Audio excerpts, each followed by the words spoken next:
المكان الوحيد في العالم الذي تستطيع فيه المرأة الزواج من 100 رجل. الرجال الذين تراهم هنا يتوددون.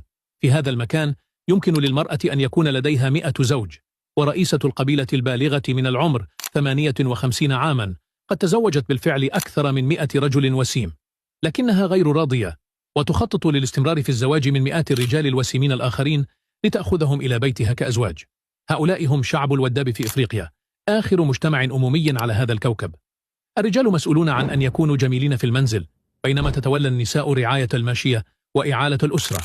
يبدأ الأطفال من سن ال5 في تعلم تقنيات مختلفة لإرضاء النساء. عندما يحين موعد الاجتماع السنوي لقبيلة الوداب، يتأنق الرجال بشكل مذهل لكسب إعجاب النساء. أن يتم اختيارك من قبل رئيسة القبيلة يعني أنك لن تجوع بعد الآن ولن تضطر للعمل أبدا، لأن منزل الزعيمة مليء بالماشية والثروة. ولكسب قلب الجدة البالغة من العمر 58 عاما، يستخدم الرجال الوسيمون تعبيرات وجه مضحكة تظهر أسنانهم لجذب انتباهها.